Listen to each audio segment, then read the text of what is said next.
Well, hello, everybody. I'm Jeannie Blaylock here at First Coast News. It is a big trial now, the JEA Corruption Trial. Legal experts call it the biggest fraud case in the history of Jacksonville.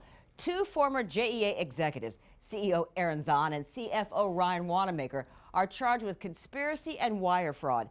Federal prosecutors say they concocted a scheme to sell JEA, the city-owned utility, for billions of dollars and walk away with millions themselves from a bonus plan. So how did this whole thing start anyway? And who is still angry about it? Well, for sure, the 2,000 JEA workers who keep our lights on and our toilets flushing. They thought that Jacksonville was just stupid and ignorant and a bunch of rednecks. Oh, I was mad as hell. I was pissed. 6 current or retired JEA employees. So if we add up all the years you guys have given to the JEA, it's more than 100 years. A storm, a busted water main. Tim Wing is up to his chest trying to fix your water. I feel like God led me here. He moved to Jacksonville to work at JEA. But then, October 2019, this flyer. It shows up in everybody's JEA bill, including City Councilman Matt Carlucci's bill. And I said, I can't believe this. This is so ridiculous. It is so wrong. It says the JEA is facing, quote, a death spiral. We must avoid going over the financial cliff. The federal indictment says Zahn and Wanamaker committed conspiracy, trying to convince the JEA board this so-called death spiral would cause up to 29% of JEA workers to be terminated and utility rates to go up. The conclusion, better sell the JEA. But was there really a death spiral? That simply wasn't true. The Jacksonville City Council hired attorney Steve Busey to look into the JEA. This is the final report of the investigatory committee, 132 pages, 600,000 documents reviewed.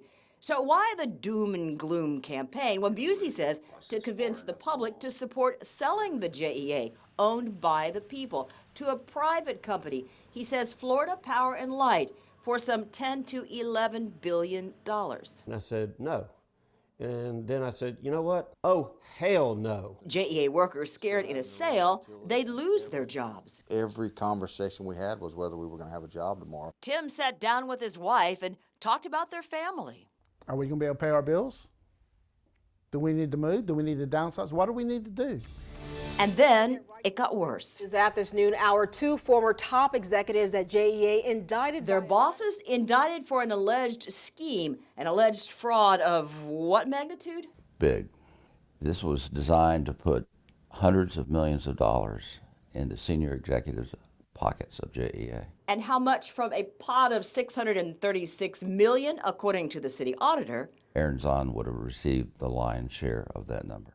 And get away with, Busey says, tens or maybe hundreds of millions. These people came to Jacksonville thinking we were a bunch of country bumpkins, but the great city of Jacksonville has always overcome adversity. You can see the anger some people still feel about this alleged scheme.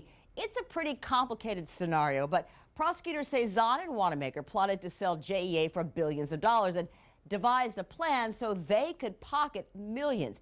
It was supposed to be an incentive plan, kind of a bonus for all JEA employees. It was called PUP, P-U-P, PUP for short. But how did this alleged scheme work, and what is a PUP anyway? We start with phantom dollars, money JEA employees thought they'd get, but they didn't exist. I mean, it was cruel. City Councilman Matt Carlucci has a word for former JEA CEO Aaron Zahn and CFO Ryan Wanamaker. Shysters. Not shysters, shysters. Well, I told Arizona face to face in a meeting that I and the people that were in that room did not trust him. I'm talking with retired and current JEA union employees. So for me to say this angers all of you, that's the understatement. That's mild. That's mild. There's still resentment to this day. Back in 2019, JEA employees were promised the PUP plan.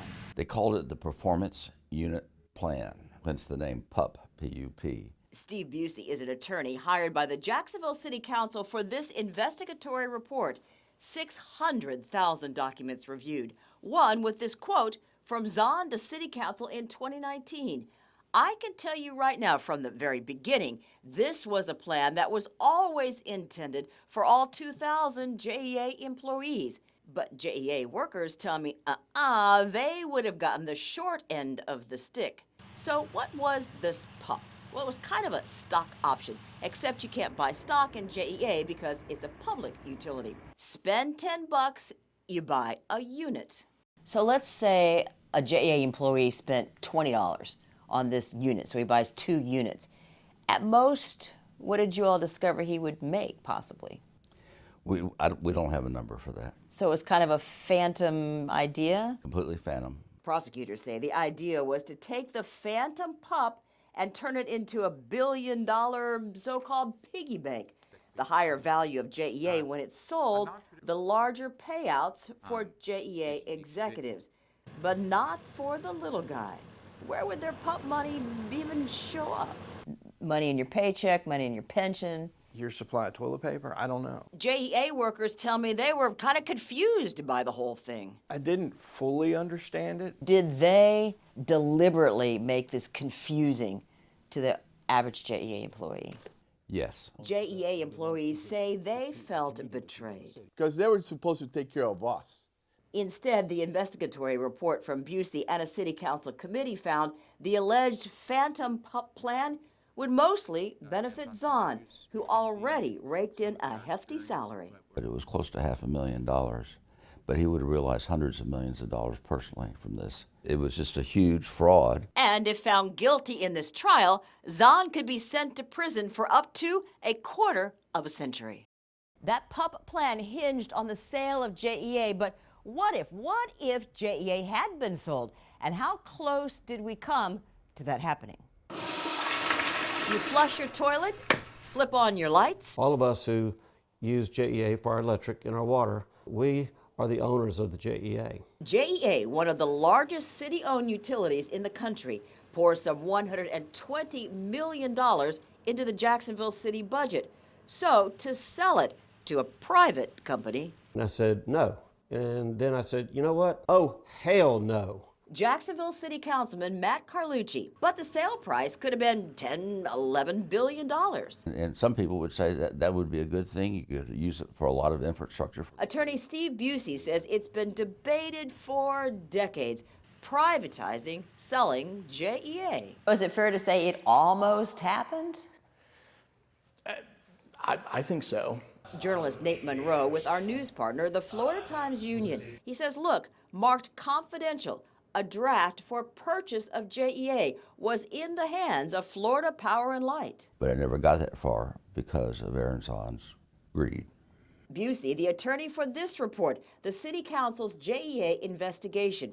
It blames Zahn for an alleged scheme to pocket millions from the sale. But the day before Christmas 2019, the deal dies. It's the best Christmas gift Jacksonville's ever been given in a long time. The move to fire JEA CEO Aaron Zahn. But what if JEA had been sold? 3 big impacts. 1, possible layoffs. I think several hundred at least. JEA workers losing their job. 2, possible rate hikes. A private company takes control. Monroe says JEA promised rate stability.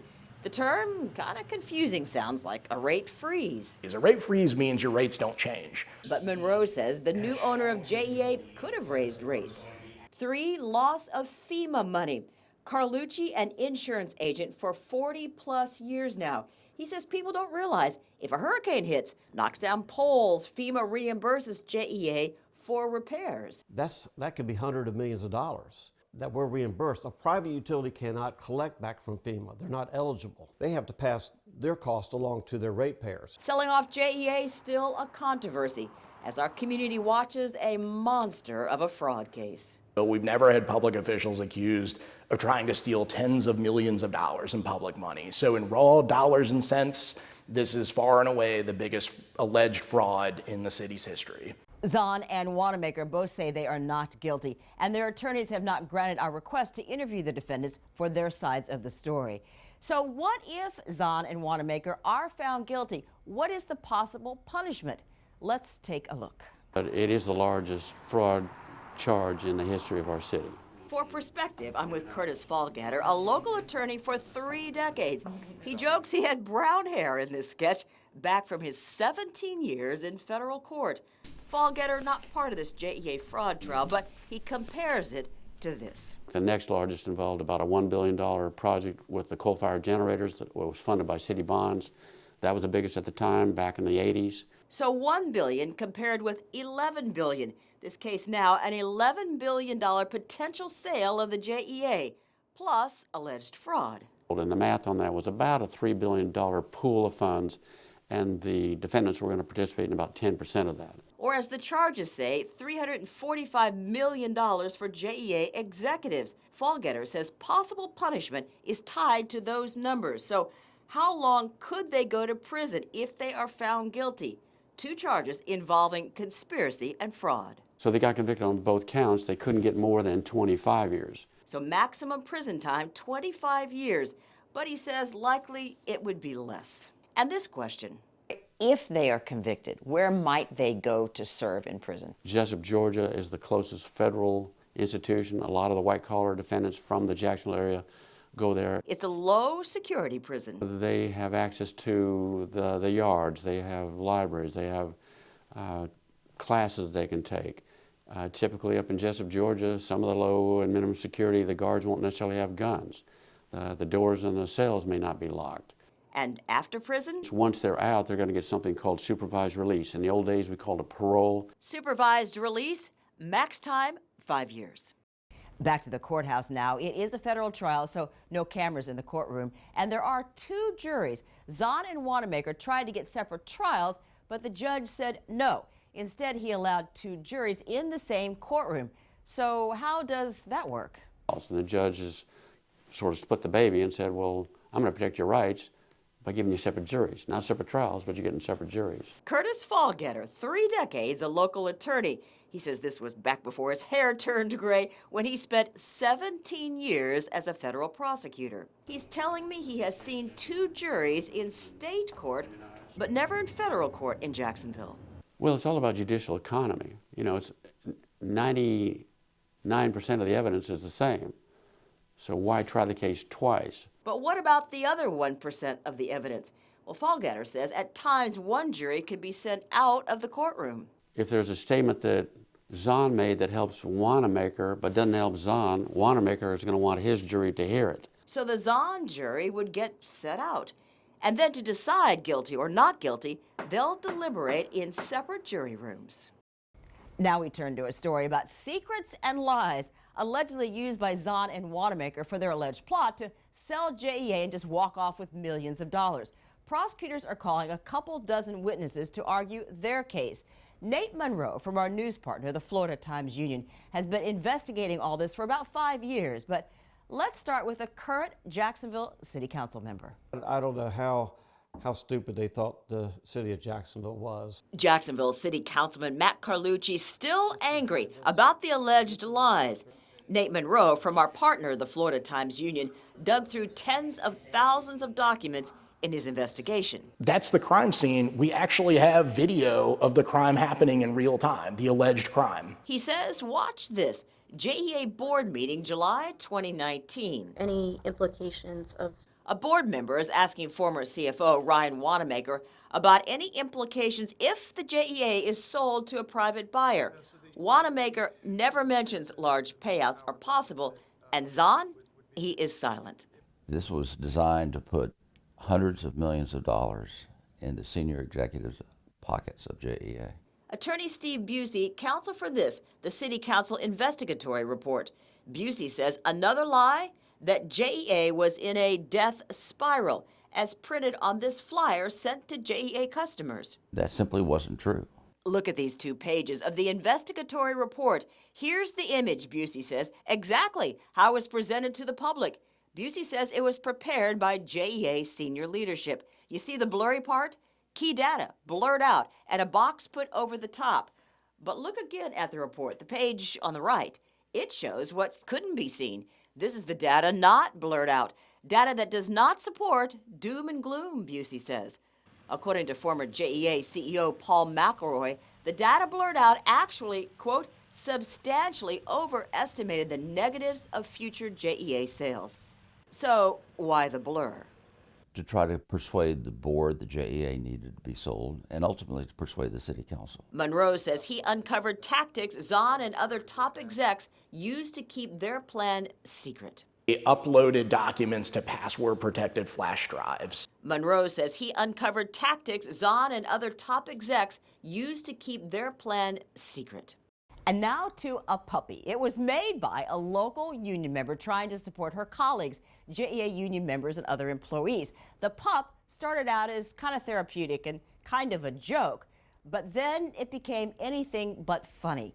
They gave it away to union members when they discovered the alleged plot about Juan and Zonamaker trying to walk off with millions of dollars. And now this little puppy stands for the anger they feel at former JEA executives. It started out as a joke because we knew that what he was telling us was a joke. JEA union leader Ronnie Burris tells me the pup, labeled JEA, represents the lies told to his union members. They were too angry to laugh at this. This is former CEO Aaron Zahn talking to JEA employees in 2019. I am here to make sure that I take care of you, the employees. I am not putting a for sale sign on JEA. My gut reaction is bull. PUP stands for the Performance Unit Plan. According to prosecutors, this PUP plan from a JEA sale would have lined Zahn's pocket with millions of dollars. But Burris says employees were told, we're guaranteeing you your job for 2 years. We're gonna pay you a year's salary. You've got everything taken care of. Don't worry, we're going to take care of you. Burris estimates 1,800 JEA employees would have lost their jobs. Others say it would have been a couple of hundred. But either way, symbolically, the pup makes Burris angry. I'd like to be able to break its neck. You can count on our team at First Coast News to cover this trial from gavel to gavel. We have a team inside the courtroom every day and analysis from legal experts. And you can follow this trial anytime on our First Coast News app and live on the air during our newscasts. Jeannie Blaylock, First Coast News, on your side.